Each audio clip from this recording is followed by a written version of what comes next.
Welcome back, Tiger fans, to Rockin' Radio's football podcast. I'm Nate Edwards. That's Nathan Hurst, and this is Before the Box Score. Firmly in off season. We'll talk about transfer portal time. Oh, the losses. Oh, the gains. We'll see. Nathan Hurst. I'm back. I was not in the transfer portal. Did not even dip my toe into it. Just rehabbing. How are you doing? Good show last week. How are you doing? Doing all right. You know, still recovering from the March Madness that wasn't. But, you know, unfortunately, Dan and I 2 weeks ago tried to will the Tigers to a victory with our predictions, and it didn't turn out that way. So, you know, we'll eventually get over it, but we're you know, the wound is still raw. I stopped caring about Missouri basketball in 2012, and it's really done me a lot of good, I will say. So apologies for all of you who care. I am sad that they lost, but it's not killing me nearly as much as most people, like this guy over here.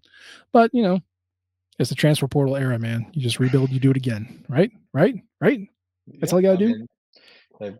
You know, it only takes two or three dudes to. I mean, just look at this last year's team. Yeah. It only took two or three new dudes, and it made all the difference. So there's always next year. That's the Mizzou basketball motto. Well, it's certainly easier to do it in basketball than it is in football. So let's talk about football. The transfer portal, it giveth, taketh away. And yesterday, it tooketh away. Good old Drew Pyne, our maybe the best single game quarterback in the history of Missouri football. Apologies to Darius Outlaw. He is gone. He came into Mizzou last year, late of Notre Dame for a couple of years in Arizona State. Definitely came in as an insurance policy to Brady Cook, with the potential, maybe, of him taking over once Mr. Cook graduated. But we concluded spring ball, and Drew Pyne said, "See ya, I'm going to look for my fourth school in 4 years." So that's what he is doing.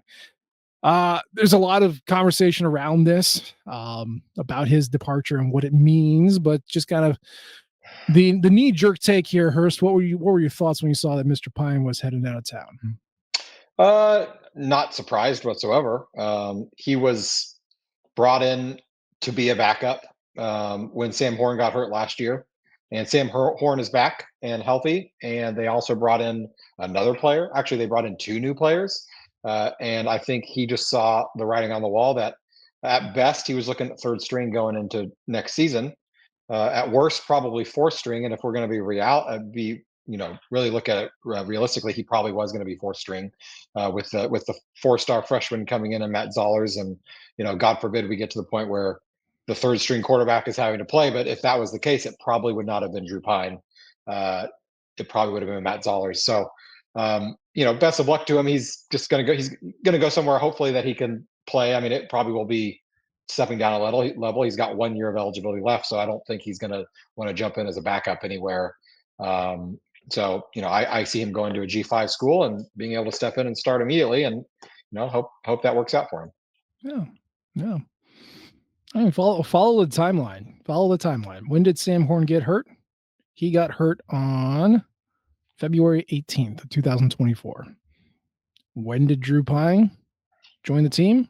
March 10th, 2024.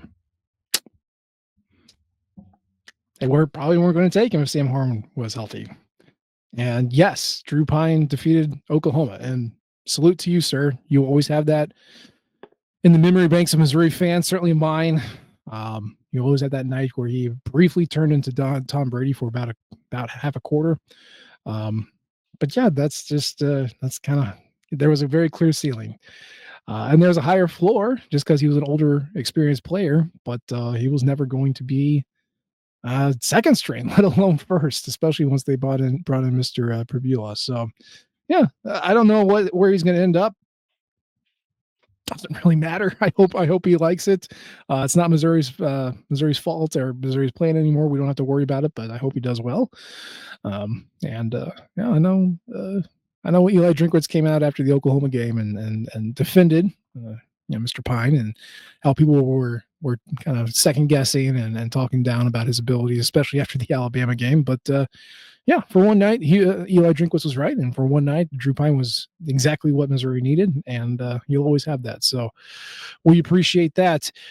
Overall, though, I mean, this is yet another quarterback loss. I know if you want to take pot shots at Eli Drinkwitz, quarterback is a great place to do it. You can argue that he's never started a quarterback that he has recruited, and that's technically true because Brady Cook committed before Eli Drinkwitz got here.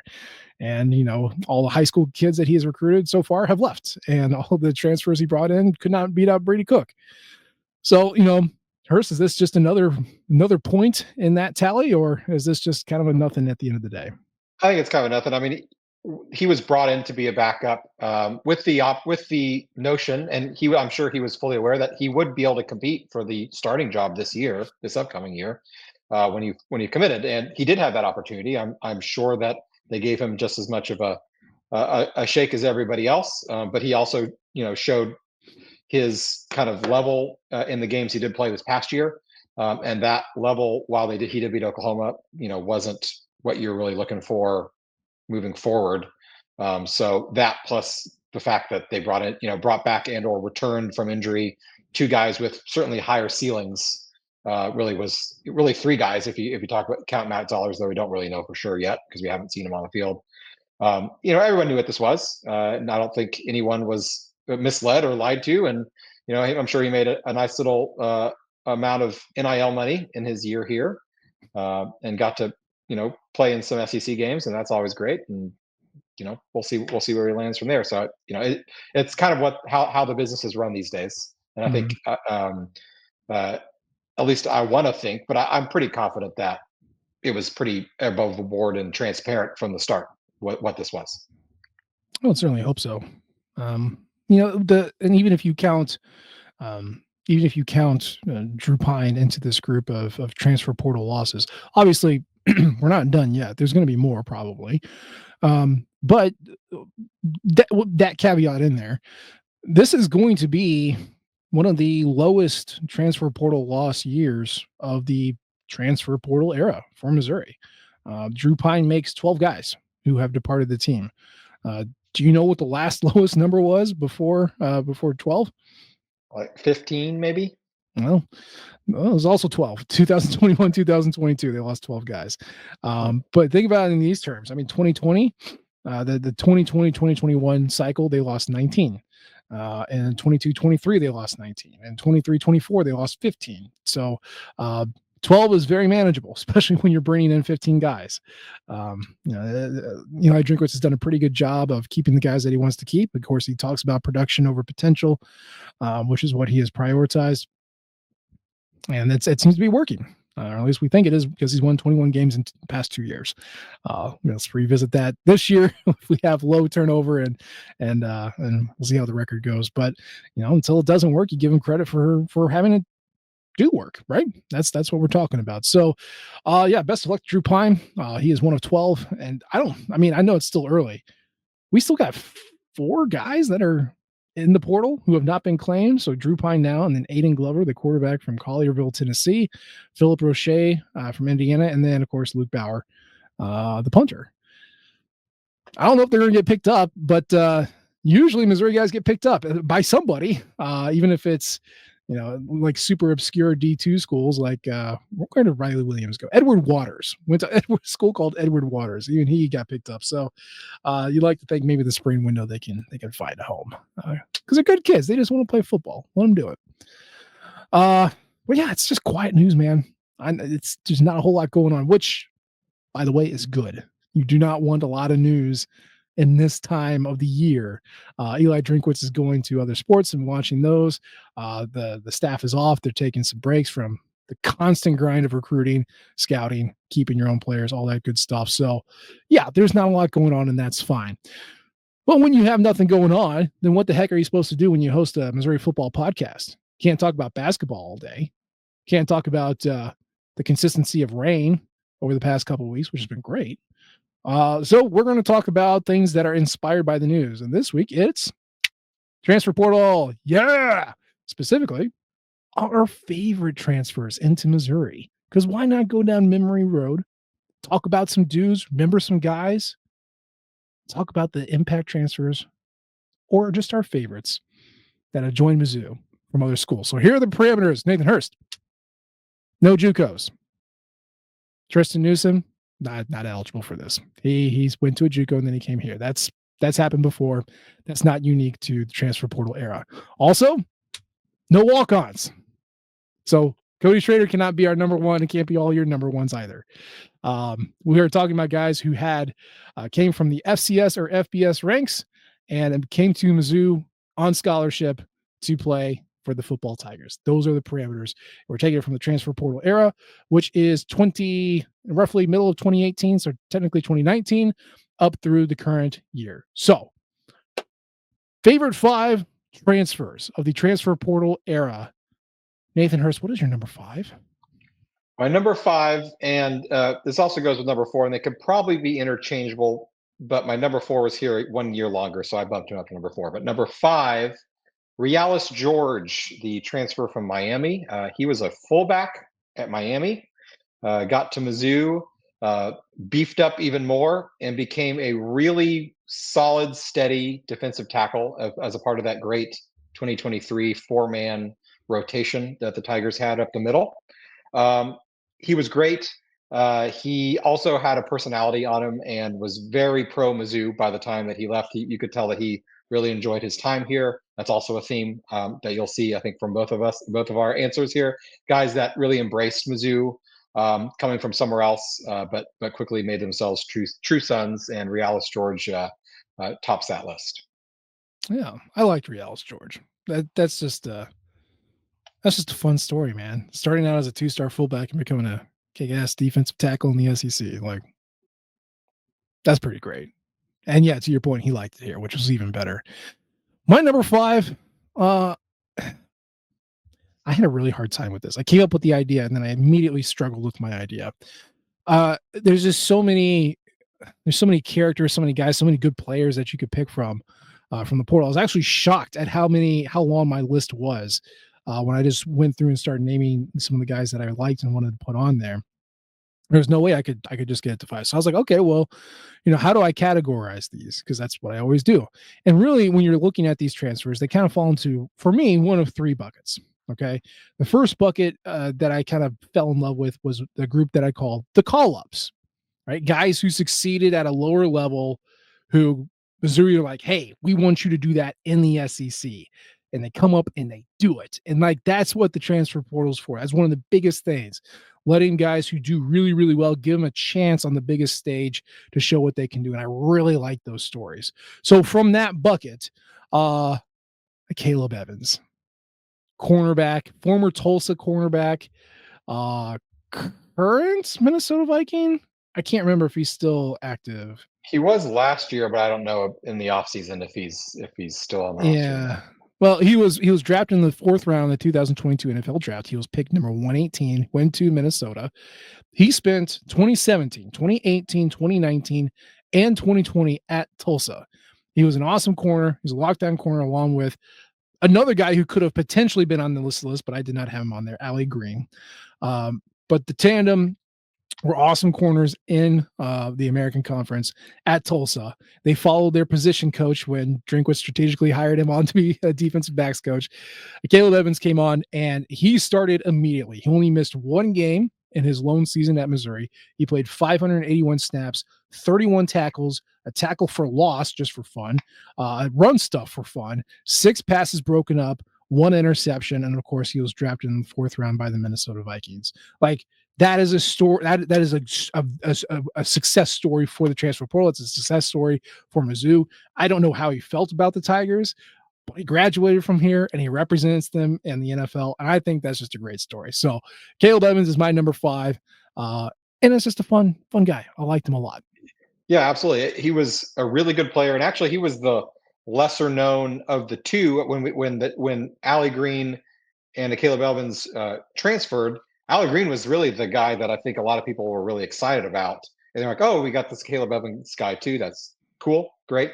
Depth at the quarterback position. It turned out Evans was by far and away the better player, at least at Mizzou, and went on to play. A little research tells me that Evans was waived by the Vikings in November, but the Panthers claimed him in November. So From Okay. what I can tell, he's currently on the Panthers roster. Okay. Yeah, great story, great player. Kind of the first in a little run there of defensive backs that Mizzou got drafted. Kind of started that trend, I think.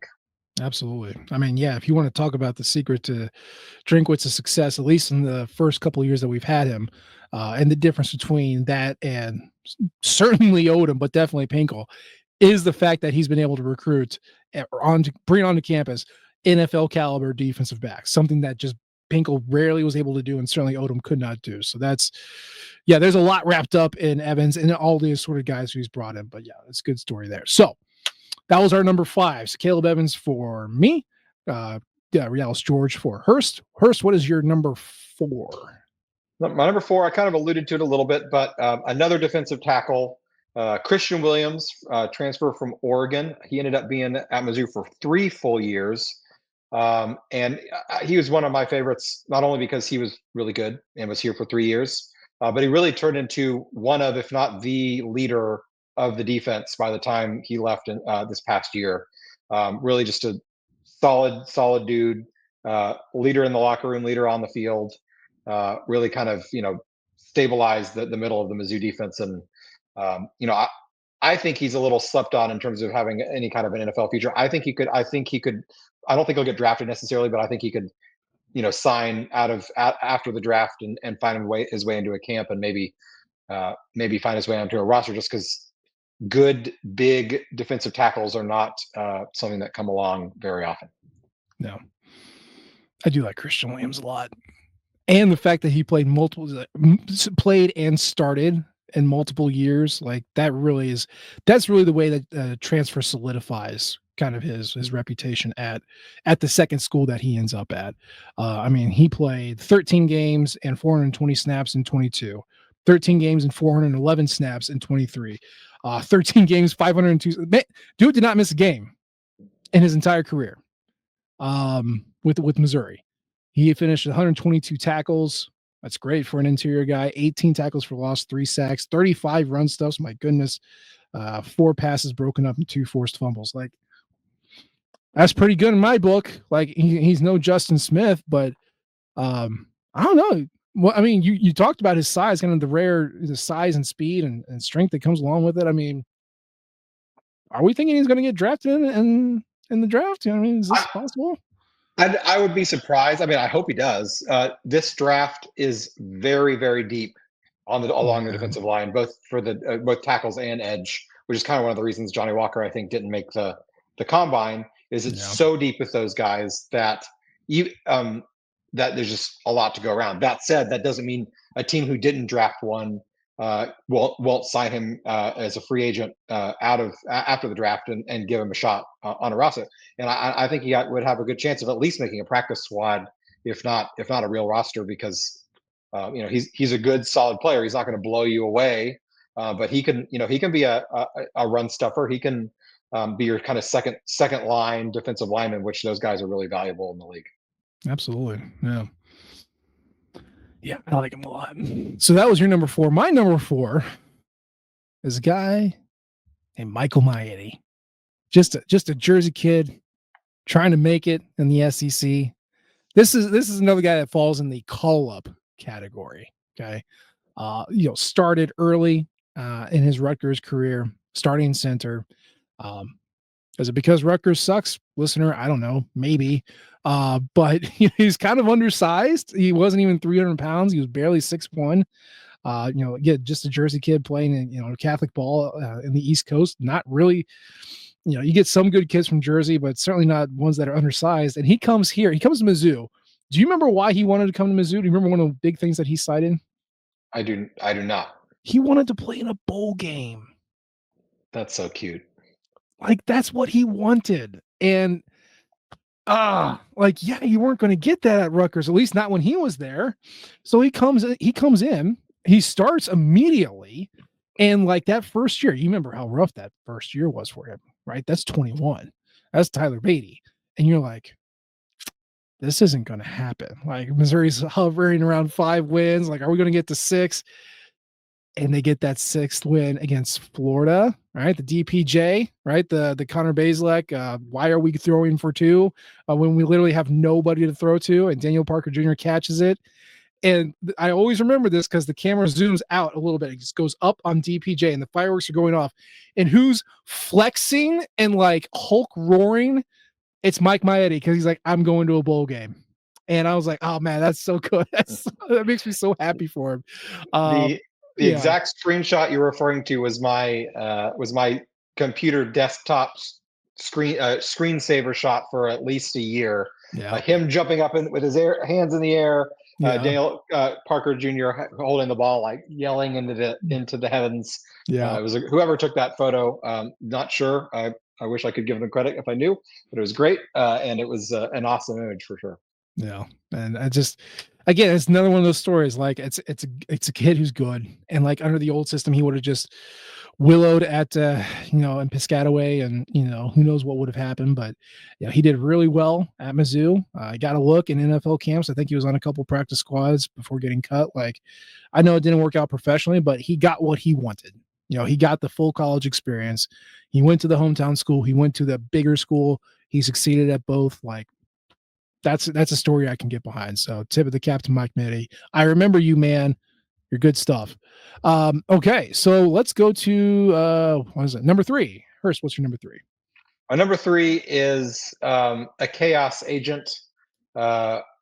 He was only here for 1 year, but he was very memorable in the year that he was here, both for many good reasons, also for a few, pull your hair out reasons as well. But that was one Mr. Thor himself, Blaze Aldridge, linebacker, transferred in from Rice. And he often didn't know what he was supposed to do, and that turned out well sometimes, and a lot of times it didn't turn out great. But he was really fun, and you could tell that he really was just trying really hard, and he would light his hair on fire and then just run around and hope good things would happen. And so I appreciate his play style. That was in the 2021 season whose defense was not great. If you'll remember, that was the year that Tennessee ran up more than 60 points on Faroe, including like 400 rushing yards, and it was it was a great. But he was like at least interesting. He was the one interesting part of thing about that defense, which I appreciated. Yeah, that Tennessee game featured arguably Mizzou's best defensive lineman, Mekhi Wingo, lining up 4 yards off the ball and then running towards the line of scrimmage every play. That was the Steve Wilkes. I don't have a clue what to do, but just go, just run, just you stand here and run. I don't think teaching was Steve Wilkes' strong suit. I'll put that out there. I don't think he could teach what he wanted to do. And when you're Blaze Aldridge, when you're kind of like that golden retriever, he's like, I gotta go get it. You just gotta point me in the right direction, and no one's gonna point him in the direction. He's like, I'm gonna go get it, and he just did, and it was great. My current boss, who shall remain nameless because I did not get his permission to share this story, so you're welcome. He was a former defensive coordinator in college football, and we were talking stories a couple of weeks ago, and he mentioned a player that he had who had 22 tackles in a game, including 8 tackles for loss. And he said it was the first player he ever benched after a 22 tackle performance. And so Monday rolls around, the guy sees that he's no longer starting. He's like, Coach, what the hell? I had 22 tackles last game. Why are you benching me? He's like, because he gave up 6 touchdowns. And I was like, oh, that's Blaze Aldridge. And lo and behold, that is my number 3 as well. I love Blaze Aldridge. He is me playing linebacker in the NCAA football series because I'm like, I don't want to play the hook. I don't want to go in the B gap. I just want to blow you the hell up. And I got my fast linebacker. I'm going to go. And everyone else can figure it out. And that's how Blaze Aldridge played. And, it was fun as hell. I want to go over some stat. I don't know if you realize that he led the country in tackles for loss in 2019 at Rice. Rice, I did not know that. Rice. He had 102 tackles that season. He then had 103 combined tackles in Missouri in 2021. 18 tackles for loss, 4.5 sacks, and a forced fumble. Like, it was literally all or nothing. And I don't know how many assignments he blew. And I don't know if Steve Wilkes could even figure out how to tell him not to do that. But it led to some very entertaining football. And at the end of the day, if you can't be good, be entertaining. And boy, Blaze Aldridge is up there. I agree with you. Yeah, we can laugh about it here in 2025. I wasn't laughing about it as much in 2021, No. and he very well may have been the sole reason Steve Wilkes decided to opt to go back to the NFL. But it was yeah, he was in hindsight definitely a favorite. I know. He was very frustrated, but I do like it. I remember BK and I sitting here going, "What the hell are you doing, man?" But yeah, it was explosive. That is for sure. All right, so Blaze Aldridge is number 3 for both of us. That was fun. Hurst, who is your number 2? Number two, considering continuing in the same but probably better vein, a similar player, but yeah, better. Tyron Hopper, transferring in from Florida. He was kind of the direct replacement for Blaze Aldridge, whose eligibility was up. He turned out to be a much better overall player, evidenced by the fact that he was drafted in the 3rd round of the NFL and is still on an NFL roster. Really good player. Here for 2 years. Yeah, he got injured halfway through his senior year. Unfortunately, he wasn't able to kind of finish that off, but just a stud, just explosive in all the good ways that Blaze Aldridge was explosive, but also knew where he was supposed to be all the time. Just kind of a steady presence, but could blow you up in the backfield. You never knew when the next big tackle for loss would come. Just really fun player to watch all the time, not just some of the time. I mean, the 2023 season is kind of is the last time we saw Hopper, and yeah, he was definitely limited by injury at that point. But I sometimes I forget how good he was in 22. Let me rattle off this stat line. So he played 13 games in 2022. That's 730 snaps on the year. Okay, that's almost all of them if I had to guess. 87 tackles. 16 tackles for loss, which again is 2 fewer than what Blaze Aldridge did. So yeah, just as havocy. He had 3 sacks, 14 run stuffs, 3 passes broken up, an interception, and a forced fumble. Like, yeah, that is, you are everywhere. And I mean, I know that defense had to do everything in 2022 because the offense could barely do anything at all. But he was great. And all those guys really clicked under Blake Baker, and just we're going to meet it with aggression, blitzing, and he thrived in that situation. And it sucks that he didn't get to finish strong in his senior year. But I mean, he was good his senior year too. I mean, he had 200 fewer snaps, but 62 tackles, 5 tackles for loss, 3 sacks, 8 run stuffs, and 3 passes broken up. Like even hobbled, he was still pretty good. So I'm glad he got drafted. I'm glad he played here, and yeah, I'm with you. That's a good one. I like Tyron Hopper. I would put him under kind of one of my other buckets of stories, which is like kind of the elite blue chips that Eli Drinkwitz can convince to come back. Maybe the ones that couldn't see the field or got thrown into the Alabama and Georgia machine and didn't want to wait anymore. Of course, Tyron was at Florida, but the highly rated guys who struggled to see the field and come back to Mizzou. I like that bucket too. And so that's what I would classify him as. My number 2, and this is a different bucket. This is the comeback home group, guys who Mizzou recruited very heavily out of high school, missed coming out, and then got them back once they figured out that they didn't want to be at the team they went to. And this guy is actually still on the team. It is Caden Green. I like Caden Green for many reasons. Obviously, I'm a story guy. I've got the story behind everything, but like, think about Caden Green, local guy, right? Big blue chipper. Mizzou was recruiting him hard, and he goes where? He goes to Oklahoma. Goes to Oklahoma, where Missouri and Oklahoma, we've got that recruiting thing, right? Because the west side of the state in Kansas City, we got former Oklahoma guy there sending them all to the Sooners, and Missouri can never crack that nut. And Caden Green's just a long list of guys who go there.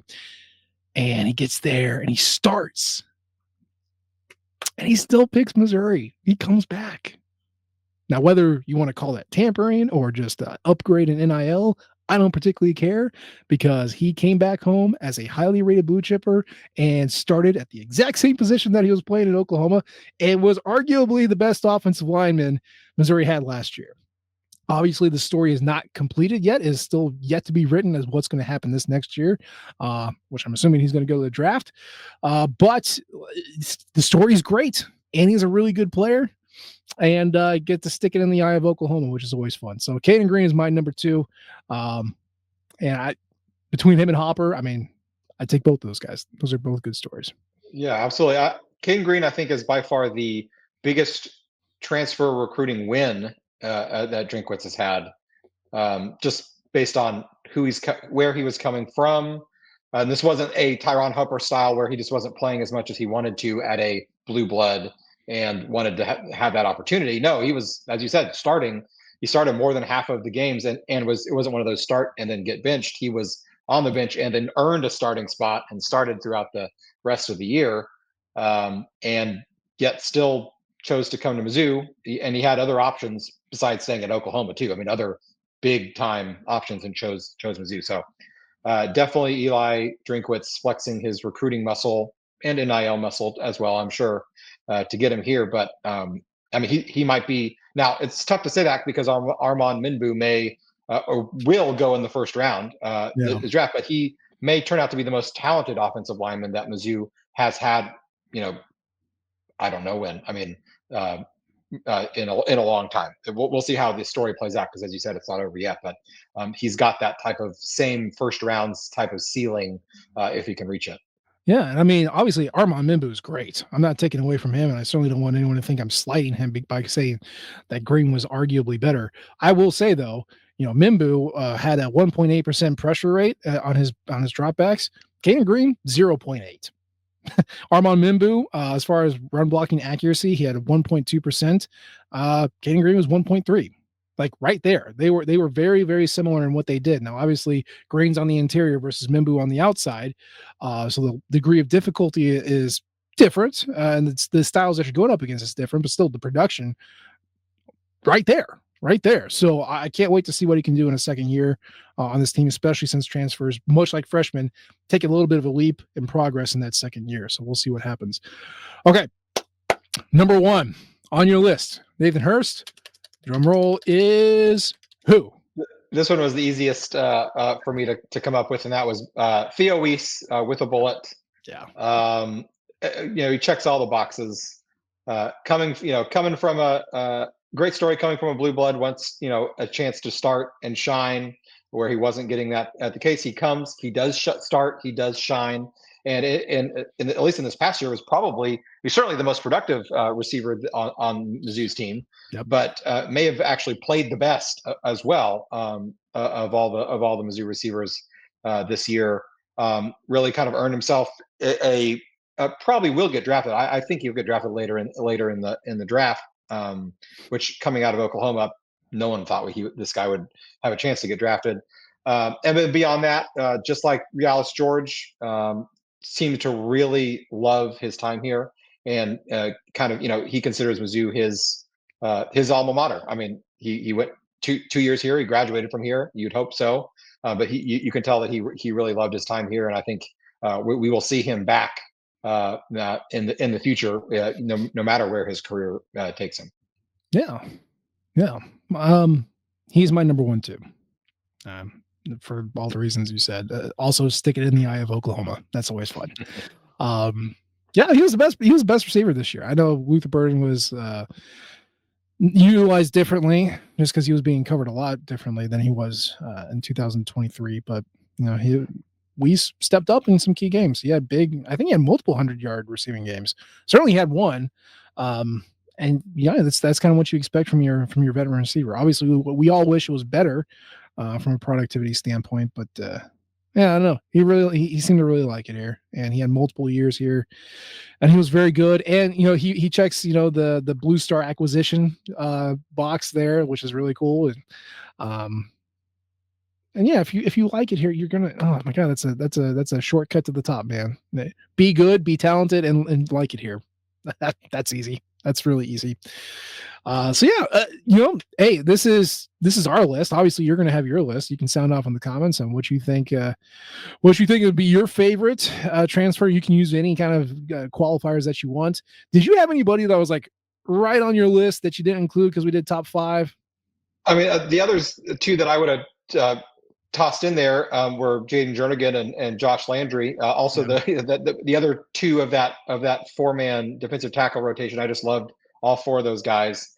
I think the only real reason George, because of his love for Mizzou publicly on social media since he's graduated, has kind of bumped him up there. Then the fact that Christian Williams was here for 3 years and really became a captain and team leader by the time he was done. That's why they pushed those two on the top. But I loved all four of those guys.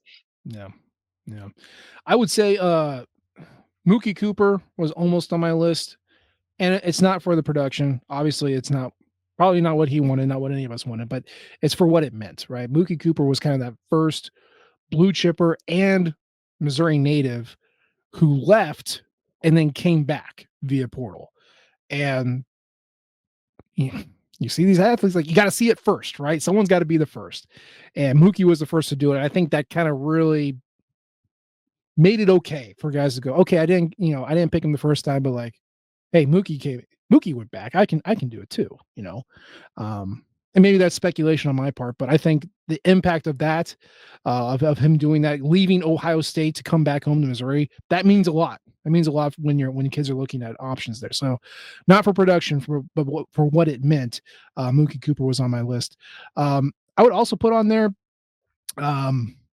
Cameron Johnson. He almost was on there.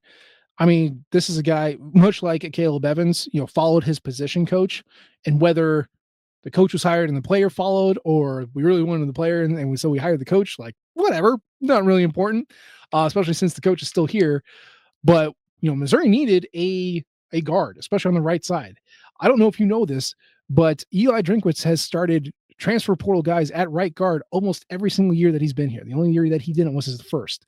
And so with Connor Wood gone, he went right back in the portal, got a top, All-American, as in like the American Conference, from Houston to slide in and be the starting guard for 2 years. Like, that's great, man. I know he had his one penalty per year or per game kind of thing going on, but like he was an effective guard in the SEC, and that is not easy to find.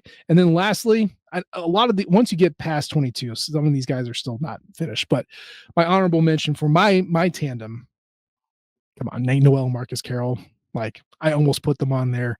Obviously, it was only a single year, but there was a gap year for running backs, and they both filled it in. And like, God, I would have killed for Nate Noel to have another year of eligibility. Man, I can only imagine what he would have done. But those two stepped up and provided basically the only offense Mizzou had this year. So kudos to them. Yeah, those are all great picks, and I would have not felt bad about adding any of those guys on there, no doubt. Especially, yeah, Nate Noel. If he had one more year, that would be sick. But I mean, it'd be sick if Theo Weiss had one more year, and if Boy, Christian Williams had one more year. So you can see that. yeah. If we could bring Cody Schrader back as well, that'd be awesome. Ifs and buts for candy and nuts, man. Like that's just kind of how it goes. But yeah, and there's new transfers coming in. Like I said, we have 15 new friends that are going to be joining the team this year. I've already got a glimpse of a couple of them. I mean, who knows? Kevin Coleman, he checks the box. Blue chipper, come back home, right? That's pretty cool. Ahmad Hardy, he checks the box of the call up. Freshman at Louisiana Monroe of all places, who's like the only offense, and now he gets to apply his trade at the SEC. Keegan Trost, who's bounced around in lower levels in Wake Forest. Damon Wilson, a 5-star from Georgia who saw the field, but like wanted to do more here. Like you can find these guys, you can put them in these buckets, and like you can just track that story. And there's a lot of potential here. Or like even Stephen Hall from Washington State. So the story is so much of this. When you're grasping for connecting to your favorite college team, you have these stories from the portal. And then of course, if they're good on top of that, that's even better. But the story's not done. So we'll have to wait and see who else gets onto this list. Like I said, add yours into the comments if you want. Let us know who your favorites were. And, maybe we'll revisit this. Maybe we'll have to update the list after this season. Recurring item? Hurst, write that down. Recurring item. All right. Yeah. Hopefully we'll be adding some of the new guys onto that list. Yeah. Let's hope. So, yeah, that's all I got. You got 39 minutes of a Missouri football podcast when exactly one thing happened. And then we got to remember some dudes. Like, really? It's probably the perfect off-season podcast. and it's free. So you're welcome. But we hope that you join us next time too, because that's going to be the show for today. As always, we appreciate the comments, the downloads, the subscriptions. If you like us, go ahead and smash that like button, give us a follow, right? Subscribe. We love subscriptions. Please do that for us. And of course, if you're on the social medias, you can follow us on there too. You can follow the Rockin' Flagship at Rockin' Nation. Of course, I am at Nate G. Edwards on Twitter. He is at First to Hurst. And if you follow our podcasting outlet at Rockin' Radio, you can do that as well.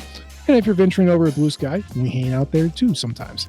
We appreciate you tuning in this time. We'll try to do better next time. And until then, MIZ. ZOU. Thank you, everyone, for tuning in to Rock M Radio, a proud partner of Fans First Sports Network. Rock M Radio is the official podcast network of Rock M Plus, a new and exciting subscription service provided by me and the other voices of Rock M Radio. Please take a few moments to head over to rockm.plus and sign up for an account today. The cost is only $5 a month, and the benefits include access to our live podcast, a subscriber-only message board, weekly newsletters, and more.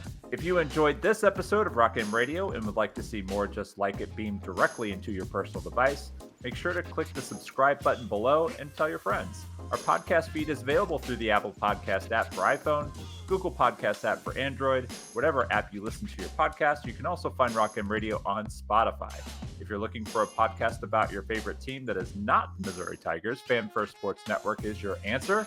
A full podcast network loaded with the team-specific podcasts covering Major League Baseball, the NFL, NHL, NBA, MLS, and more. And we'll be back with more episodes of Rock M Radio coming to you soon.